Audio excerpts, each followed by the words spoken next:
CPML liberation Kakinada parliamentary నియోజకవర్గం కార్యకర్తల సమావేశం జిల్లా అధ్యక్షులు వై అర్జున్ రావు అధ్యక్షతన నిర్వహించారు.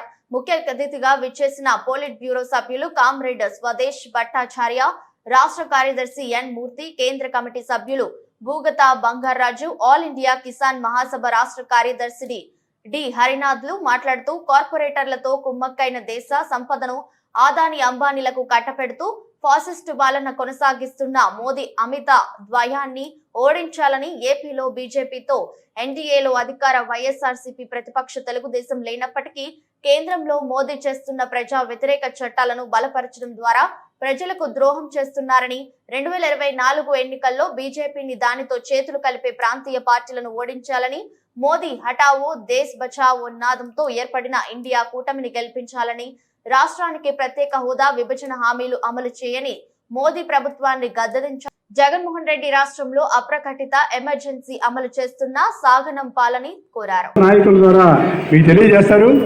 నాకు తెలిసిన మేరకు మరి తుని నియోజకవర్గంలో మనం రాబోయే ఎన్నికల్లో పోటీ చేయబోతున్నాం.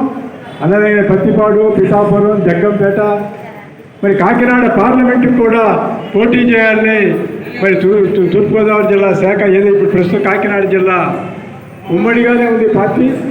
మరి ఇక్కడ నిర్ణయాలు తీసుకోవడం జరిగింది.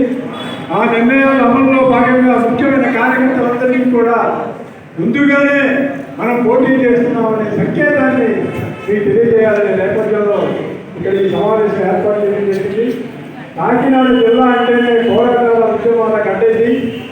మనం చూసాం. తుని కానీ మరి పత్తిపాడులో కానివ్వండి, సుమారుగా మన పార్టీ ఆవిర్భావం నుంచి నేటి వరకు 10,000 ఎకరాల పైగా భూముల్ని మనం అప్పగించడం జరిగింది.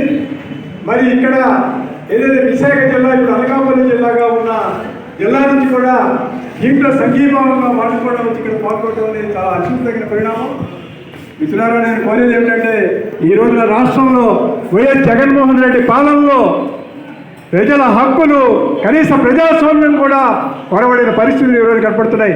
రాష్ట్రం అంతా కూడా ఉద్యమాల వెలుగులో అందరూ కూడా రోడ్డు మీదకి ఎక్కిన పరిస్థితులు ఉన్నాయి.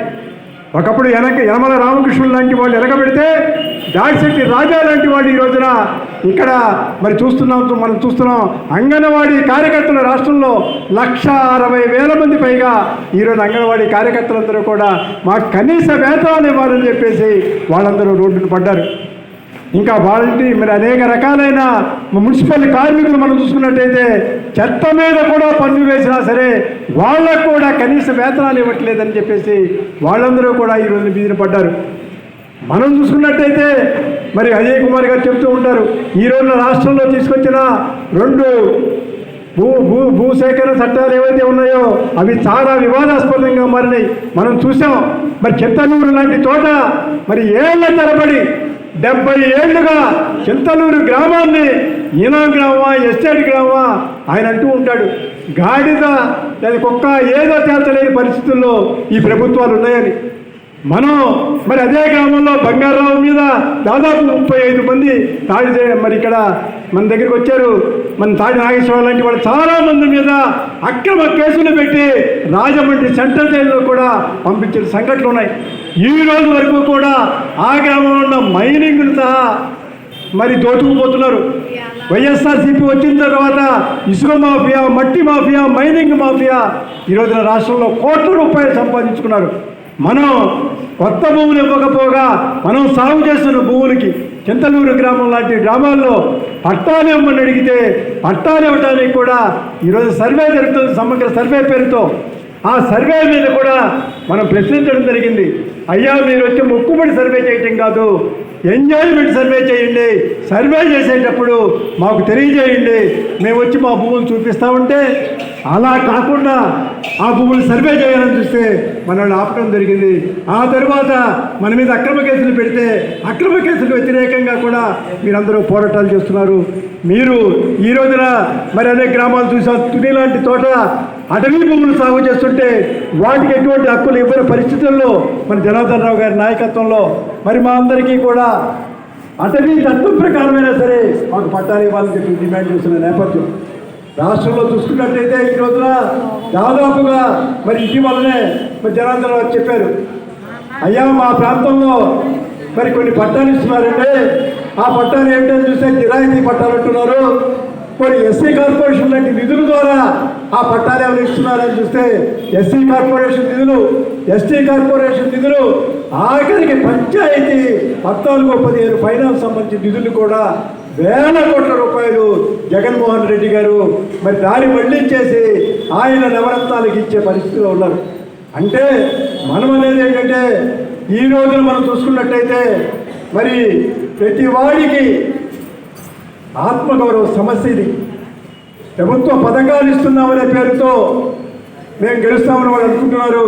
మేమంటున్నాం ఈ సదస్సు నుంచి ప్రతి వారికి కూడా 1 హెక్టార్ భూమి ఇవ్వగలిగినట్టే భిక్షగాళ్ళలో కానీ ఇవ్వాల్సిన పరిస్థితులు ఉండేవి కావు. అలా కాకుండా ఈరోజు ప్రజల్ని కొన్ని ఈరోజు తెలుగుదేశం మళ్ళీ అధికారంలో రావాలని చూస్తుంది. రేపో మాపో మీ అందరికీ మహిళలకి తెలంగాణలో ఇప్పుడు అమలు జరిపారు, కర్ణాటకలో అమలు జరిపారు. మహిళలందరికీ ఉచిత రవాణా సౌకర్యం కల్పిస్తారట.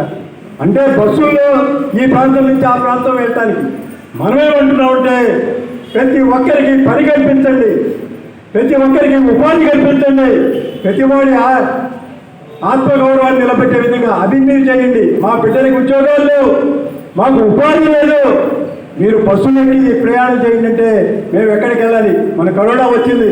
కరోనా సమయంలో మరి మనందరం చూసాం, ఉపాధి కోసం పొట్ట చేత పట్టుకొని వెళ్ళిపోయిన వాళ్ళందరూ కూడా తిరిగి ఇంటికి వచ్చే అవకాశం కూడా లేకుండా మార్గ మధ్యలో చనిపోయిన పరిస్థితులు.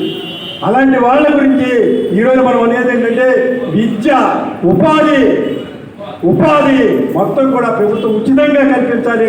ప్రతి ఒక్క మనం చూసాం కత్తిపూడి లాంటి సెంటర్లో ఆ రోజున పనైనా కల్పించండి, ఏదైనా జైలుకైనా పంపించండి అంటే అలా రాబడిందే జాతీయ ఉపాధి హామీ పథకం.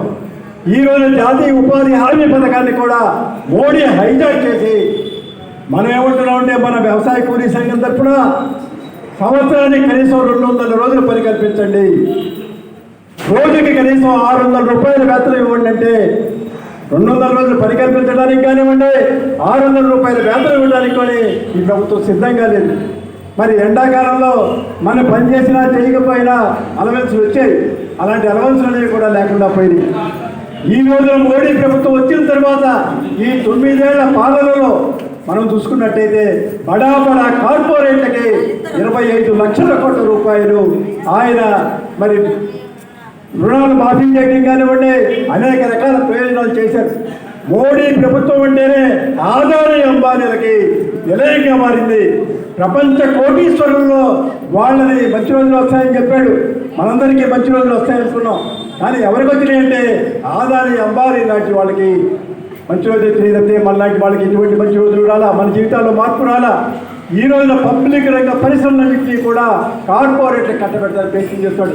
మన పక్కనే విశాఖ ఉక్కు ఆవుల అక్కనే ఎంతో పోరాడి సాధించుకొని 32 మంది అమరుల త్యాగాల ఫలితంగా ఏర్పడే విశాఖ ఉక్కు కోసమని 26,000 ఎకరాలు రైతులు భూములు ఇస్తే ఈరోజు విశాఖ ఉక్కుని పోస్కోకి దారాదత్తం చేయడానికి, అక్కడ పోర్టుల్ని ఆదాయానికి అప్పగించడానికి, LIC, రైల్వే ప్రతిదీ కూడా ఆదాని అంబానీలకు ఇచ్చి మన మీద బుల్డోజర్ రాజ్యం కొనసాగించడం కోసమని డబల్ ఇంజిన్ పాలన కావాలని కోరుకుంటున్న జగన్మోహన్ రెడ్డి గారితో ఆయన మంత్రాలాడుతూ కేంద్రంలో కూడా రాష్ట్రంలో కూడా మరి బీజేపీ అనుకూల శక్తులు అధికారం రావాలని చూస్తున్నారు.